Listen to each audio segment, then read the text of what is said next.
The morning I was locked out of my own company, I was still wearing the wedding ring my wife had given me. I stood outside the glass doors of Sterling Dynamics, staring at the security guard who suddenly refused to let me inside. "I'm sorry, Mr. Adrian," he said nervously. "Your access has been revoked." I stared at him. "What?" He avoided my eyes. "Your employee credentials. Your executive access. Everything has been disabled." For a few seconds, I genuinely thought it was a joke. Sterling Dynamics wasn't just a company to me. It was my life. 7 years earlier, it had been nothing more than a small technology startup operating from a rented office with 6 employees. I had designed the original software architecture, secured the first major contracts, and spent countless nights sleeping beside my laptop. Then my wife, Victoria Sterling, had joined me. She was brilliant, ambitious, confident, and beautiful enough to make every room stop when she entered it. We built the company together. At least, that's what I believed. When investors eventually came, Victoria became the public face of the company. She was charismatic, fearless, and perfect for interviews. I preferred working behind the scenes. But slowly something changed. Victoria stopped calling it our company. She started calling it her company. And now I was standing outside its doors like a stranger. I pulled out my phone and called her. She answered after 3 rings. "Adrian." Her voice was cold. "Why can't I get inside, Sterling?" Silence. Then she said, "Because you're no longer part of the company." I laughed because I thought she was joking. "You're serious?" "Completely." "Victoria, I'm the founder." "You were." My smile disappeared. "What does that mean?" "It means the board has approved a restructuring. You're the CEO. You don't have the authority to remove me." "I have enough authority." My hand tightened around the phone. "Come downstairs." "No." "Victoria, I don't want a scene." "A scene?" I whispered. "You're locking me out of the company I built." Her voice became even colder. "You need to accept that Sterling has moved beyond you." That sentence hurt more than I expected. Not because she had removed me, but because of the way she said it. As if I had become useless. As if everything we had built together meant nothing. I looked through the glass doors. Employees were walking past. Some looked at me. Some immediately looked away. Then I noticed someone standing behind Victoria. Marcus Hale, Victoria's new chief strategy officer. Her former college boyfriend. The man she had told me was just an old friend. Marcus smiled when our eyes met. And, suddenly, everything made sense. Victoria hadn't simply taken my position. She had replaced me. I looked at my wedding ring. Then I slowly removed it. I placed it inside my pocket. "Fine," I said. Victoria paused. "Fine." I looked directly at the camera above the entrance. "You wanted the company." My voice was calm. "You can have it." I hung up. But neither Victoria nor anyone inside Sterling knew what I knew. 3 weeks earlier, before Victoria's boardroom coup, I had quietly transferred the majority of my personal investment holdings into a private investment structure. And that structure had one purpose: to acquire Sterling Dynamics. I hadn't planned to do it, not until I discovered the truth. Victoria had been secretly negotiating with an outside investor. She intended to force me out, purchase my remaining shares through a series of shell entities, and give Marcus control over the company. But she had made one mistake. She assumed I would fight for my position. Instead, I decided to let her take it. Because sometimes the best revenge isn't destroying someone's kingdom. It's buying the kingdom they think they own. That night, I went back to the house. Our house. Or at least I still called it that. Victoria was already there. She sat at the dining table, scrolling through her phone as if nothing had happened. I walked inside. She didn't look up. "You shouldn't have come back." I stopped. "Why?" "Because there's nothing left to discuss." I placed my keys on the table, then explained everything. She finally looked at me. "Explain what?" "Why you betrayed me." Her expression hardened. "This isn't betrayal. It's business." I almost smiled. "Business?" "Yes. You removed the founder from his own company. You weren't performing. I built the technology. 7 years ago, I built the investor network. And I expanded it. I secured the government contract. I turned it into a global contract. I stared at her. This wasn't a conversation between husband and wife anymore. It was a negotiation between 2 enemies. Then Victoria said something that I never forgot. "You should be grateful I let you keep your dignity." My heart sank. Dignity? Yes. She pushed a folder toward me. Signed the divorce papers. I looked at the folder. So that's it. We've been finished for months. Why didn't you tell me? You were too busy believing we were still married. I stared at her. For 7 years, I had believed that no matter what happened outside those walls, we were on the same side. I had been wrong. Is this because of Marcus? She didn't answer. That was answer enough. Do you love him? Victoria looked away. I don't owe you an explanation. I nodded slowly. No, you don't. I picked up the folder, but instead of signing it, I placed it back on the table. I'll have my lawyer review it. She frowned. You're making this difficult. No. I looked at her. You made it difficult when you decided to destroy everything we built. She stood. You're being emotional. Maybe. I walked toward the door. But you're about to learn something. What? I turned around. I'm not as powerless as you think. She laughed. You lost your company today. I smiled. No.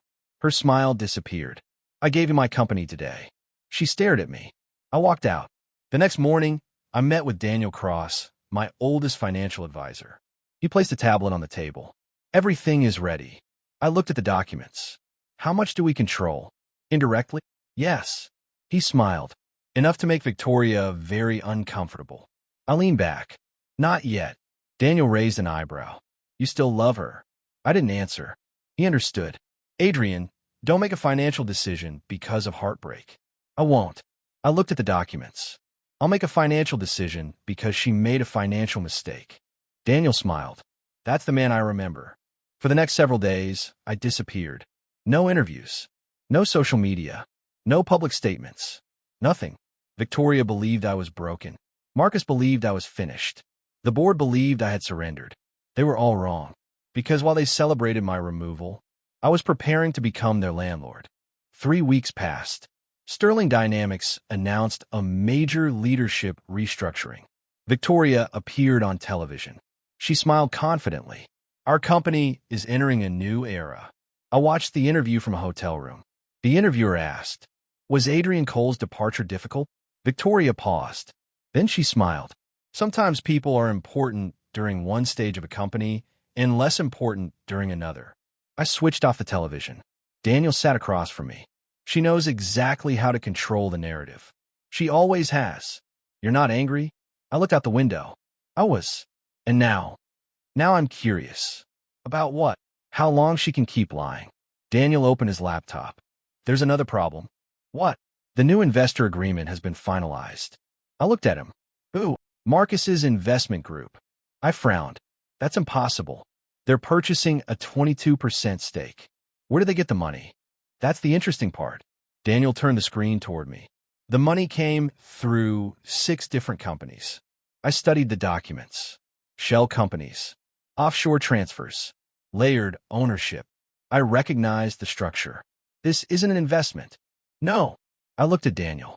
It's a takeover. He nodded. And Victoria doesn't know. I smiled slightly. Neither does Marcus. That evening, I received an anonymous message. You don't know what your wife did. Attached was a video. I opened it. It showed Victoria meeting Marcus in a private restaurant. Marcus was talking. You promised me control. Victoria replied. You'll get it. What about Adrian? He's finished. Marcus laughed. After everything he built? Victoria's expression remained emotionless. He built the foundation. I built the empire. I watched the video twice. Then I noticed something. A third person was sitting at the table. An older man. He had been blurred intentionally. Daniel recognized him immediately. That's Victor Sterling. I frowned. Who? Victoria's father. I stared at him. Her father died 8 years ago. Daniel nodded. Officially. Silence filled the room. What does that mean? Daniel opened another file. Victor Sterling didn't die. My stomach tightened. He disappeared after a financial scandal. Why? Because he was accused of fraud. I leaned back. Where is he now? Daniel looked at me. That's what I've been trying to find out.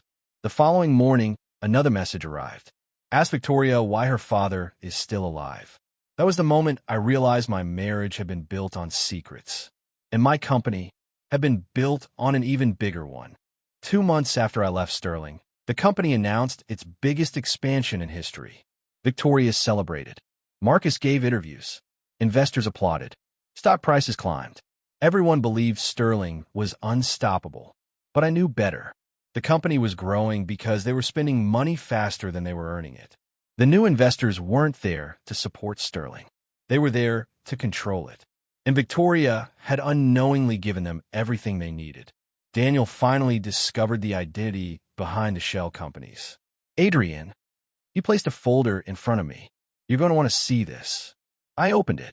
My eyes widened. The ultimate investment company was called Northstar Capital, and its majority owner was me. I had created Northstar years earlier as a private investment vehicle. Victoria knew about the company, but she had never known how much of my wealth was held through it. Daniel smiled. Northstar has been quietly purchasing Sterling shares. How many? Enough. Give me the number. 51%. I stared at him. 51, plus another 17% through institutional partners. I slowly closed the folder. Daniel leaned forward. You technically control the company. No. He looked confused. I control the company legally. But, I smiled. I want them to think they still control it. Daniel understood immediately. You want to wait. Until what? Until Victoria's plan collapses. I nodded. Exactly. Then something unexpected happened. Victoria called me. I almost didn't answer, but I did. Hello. Her voice was different. Not confident. Not cold. Afraid. Adrian. What happened? There's a problem. I remained silent. Some of our accounts have been frozen. I said nothing. The new investors are demanding financial reports. Sounds normal. They're not normal. I smiled. What do you mean? They're asking about ownership. And they want to know who owns Northstar Capital. My heart skipped. So, she had finally discovered it. Why are you telling me? She hesitated. Because I think. What? I think you know something. I laughed quietly. You think? Adrian, please. The word please sounded strange coming from her. Come back. I closed my eyes. For a moment, I remembered the woman who used to sit beside me in our tiny office at 2 in the morning. The woman who believed in me when nobody else did. Then I remembered the glass doors, the security guard, the divorce papers. I answered quietly. I already came back. What? You just haven't seen me yet. I ended the call. The next morning, Northstar Capital announced its acquisition of a controlling interest in Sterling Dynamics. The business world exploded. Every news channel reported it. Mystery investor takes control of Sterling Dynamics. Nobody knew who the investor was. Not yet. Victoria stared at the announcement from her office. Marcus stood beside her. Who the hell is Northstar? Victoria whispered. I don't know. Then the office door opened. A messenger walked in. He placed a black envelope on Victoria's desk. Inside was a single photograph. It showed me, standing in front of the Sterling headquarters. On the back, 4 words were written. See you Monday, Victoria. I didn't return immediately. That was the hardest part. I wanted to walk through Sterling's doors and watch Victoria's face. But revenge isn't about satisfying your anger. It's about choosing the moment when the truth hurts the most. For 3 months, I stayed away. During that time, Northstar quietly replaced Sterling's debt structure. We renegotiated contracts, protected employees, removed corrupt suppliers, and most importantly, we uncovered the truth about Marcus. He wasn't Victoria's lover. Not anymore. He was something worse. He had been working with a group of investors who wanted to dismantle Sterling. They planned to sell its technology division, strip its intellectual property, fire thousands of employees, then sell the remaining company. Victoria had unknowingly invited the wolves into her house. I gathered the evidence. Then I discovered something even more disturbing. Victor Sterling was alive, and he was living under another identity. Daniel found him in Switzerland. I flew there. The old man sitting across from me looked nothing like the photographs. His hair was gray. His face was thinner, but his eyes were unmistakable. You married my daughter, he said. Yes. Then you know what she's capable of. I know what she became capable of. He lowered his eyes. I failed her. Why did you fake your death? Because I was afraid. Of what? The people who controlled the company before Victoria. He explained everything. Years earlier, Sterling Dynamics had been built on technology stolen from another company. Victor had tried to expose the people responsible. They threatened his family. So he disappeared. Victoria grew up believing her father was dead. But Victor had secretly watched her from afar. And Marcus? I asked. Victor sighed. Marcus was one of their sons. Everything became clear. Marcus hadn't entered Victoria's life by coincidence. He had been planted there years ago. His mission was to gain control of Sterling. Victoria wasn't his partner. She was his doorway. I returned to the hotel that night and stared at the city lights. For the first time, I felt something other than anger. Pity. Victoria had betrayed me, but she had also been manipulated. Still, that didn't erase what she had done. The next morning, I called Daniel. Prepare the board meeting. Which one? The final one. He smiled. Monday. Yes. Are you ready? I looked at the photograph of Victoria. Yes. I've been waiting for 3 months. Monday arrived, but I didn't walk into Sterling. Instead, I watched. Within hours, the company began collapsing. Marcus had secretly moved money. Several major clients terminated their contracts. Employees started resigning. The board demanded answers. Victoria was trapped. She called me 7 times. I didn't answer. Then she sent a message. I need your help. I stared at the words. Months ago, I would have run to her.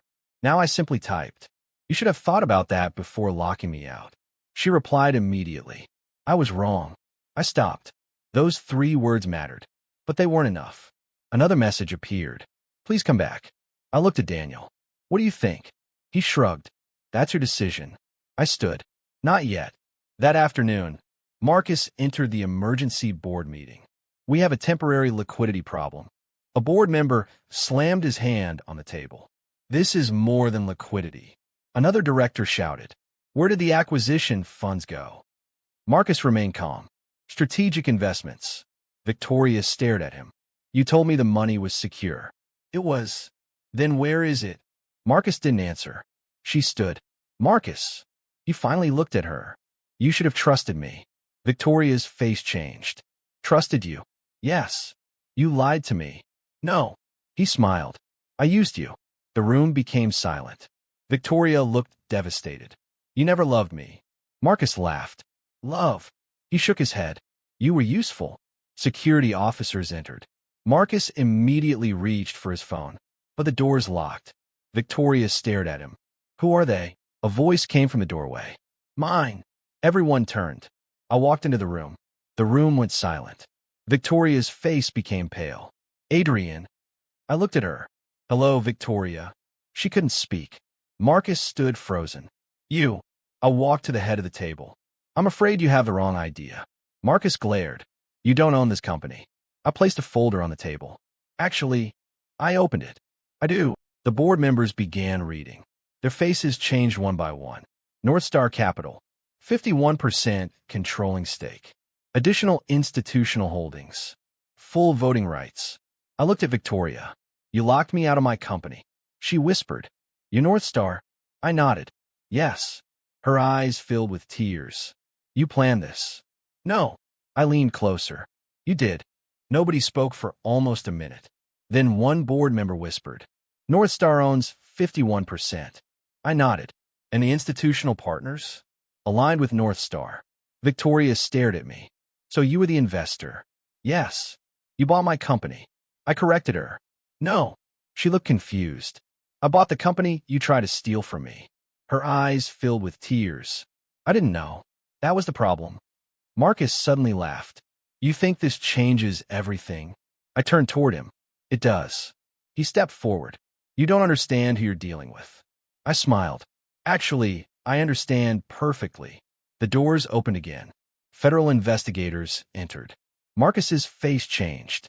One officer handed him a warrant. You're under investigation for financial fraud, corporate theft, and securities manipulation. Victoria looked at me. You knew. I knew enough. Marcus shouted. You set me up. I shook my head. No. I pointed toward the evidence. You did that yourself. He was escorted out. The room remained silent. Then Victoria slowly approached me. Adrian. I looked at her. I was wrong. I know. I hurt you. Yes. I thought I was protecting the company. You were protecting your pride. She looked down. I thought you were holding me back. I smiled sadly. And now? She looked around the boardroom. At least I know who was really holding me back. I wanted to hate her, but I couldn't. Not completely, because despite everything, I still remembered the woman she had once been. I walked toward the window. Victoria. She looked at me. You're still CEO. Her eyes widened. What? You're still CEO? What? Because you know this company. I paused. But now you answer to the board. Her voice trembled. And you? I looked at her. I own the board. She smiled through tears. That sounds like you. I almost smiled. Then I placed one final document in front of her. What's this? Your employment agreement. She stared at me. You're offering me a job? Yes. As CEO? Yes. After everything? I nodded. But there's one condition. What? You never lie to me again. She whispered. Is that all? No. I looked directly into her eyes. You never confuse love with ownership again. Her eyes filled with tears. I understand. The next morning, I returned to Sterling. This time, nobody stopped me. The same security guard from months earlier stood at the entrance. He immediately stepped aside. Welcome back, Mr. Adrian. I nodded. Thank you. The elevator doors opened. Employees watched as I walked through the lobby. Some smiled. Some looked nervous. But one young employee approached me. Mr. Cole? Yes. I just wanted to say something. What? We're glad you're back. I smiled. Thank you. When I reached the executive floor, Victoria was standing outside my office. My old office. She had left everything exactly as it was. The same desk. The same bookshelf. Even the photograph of our first office. I looked at it. You kept this. She nodded. I couldn't throw it away. I picked up the photograph. We looked so young. So hopeful. So stupidly certain that love could survive anything. Victoria whispered, I miss that man. I looked at her. He's still here. She smiled sadly. I know. We sat together. For the first time in months, there was no boardroom. No lawyers. No investors. Just two people who had once loved each other. I was jealous of you, she admitted. I frowned. Jealous? You built something brilliant without needing anyone's approval. She looked down. I needed everyone to see me as successful. And I didn't. No. She took a breath. That made me feel small. I shook my head. You were never small. She looked at me. You believe that. I still do. Her eyes filled with tears. Why didn't you fight for me? I answered honestly. I did. When? Every day. She cried quietly. I didn't touch her. Not yet. Some wounds needed time. I don't know if we can fix our marriage, I said. She nodded. I don't expect you to. But I don't want to destroy you. I know. I stood. Then let's rebuild the company first. She looked up. And us. I smiled. One day at a time. 6 months later, Sterling Dynamics was stronger than ever. We had rebuilt the leadership team, recovered lost clients, stopped unnecessary spending, and launched a new division based on the technology one had originally created. Victoria became a different person. She listened. She admitted mistakes. She stopped treating employees like numbers. And slowly, the company began trusting her again. But our marriage remained complicated. We weren't together. Not officially, but neither of us had moved on. Then one evening, Victoria found me on the rooftop. You're leaving. I looked at her. How do you know? You always look at the city when you're about to make a decision. I smiled. I'm not leaving Sterling. Then what? I handed her a folder. She opened it. Her eyes widened. What is this? Your shares. She looked at me. I don't understand. I transferred 10% of my personal holdings to you. Why? Because you earned them. She shook her head. After everything I did? Yes. Why? Because I don't want you working for me forever. She stared at the document. You're giving me ownership? I'm giving you a chance. A chance for what? To build something without having to destroy someone else. She began crying. You really changed. I smiled. So did you. She looked at me. Do you still love me? I didn't answer immediately. Then I said, yes. Her breath caught. But love isn't enough. I know. We have to rebuild trust. I know. And forgiveness. She nodded. I'll spend the rest of my life trying. I smiled. Don't promise your whole life. She laughed through tears. Then what should I promise? Tomorrow. She looked at me. I promise tomorrow. We stood together beneath the city lights. For the first time in a long time, I didn't feel like her husband. I didn't feel like her boss. I didn't feel like her enemy. I simply felt like Adrian. And she was Victoria. Two people who had nearly destroyed everything and somehow found a reason to rebuild. 1 year after I had been locked out of Sterling Dynamics, I stood in the same boardroom where Victoria had once removed me. The room was full. Investors, executives, employees, the board, and Victoria. I stood at the head of the table. The chairman spoke. "Mr. Cole, the floor is yours." I looked around. Then I looked at Victoria. She smiled. I began. "A year ago, I stood outside this building because I had been locked out. Nobody moved. I believed losing the company was the worst thing that could happen to me." I paused. I was wrong.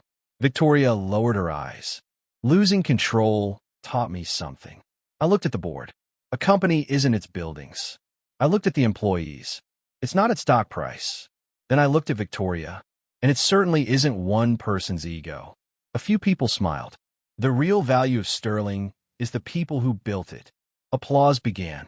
I continued. "Today, I'm announcing something important." The room became silent. "I am stepping down from operational control." Victoria looked surprised. "What?" I smiled. "Victoria will remain CEO." Her eyes widened. "And the majority ownership?" I looked around. "Will remain with Northstar." The room applauded again. "But Northstar will be converted into an employee ownership trust." The board members stared at me. Victoria stood. "You're giving the company away?" I smiled. "I'm giving it back." The employees began cheering. Victoria walked toward me. "You didn't have to do this." "Yes." I looked at her. "I did." She whispered. "Why?"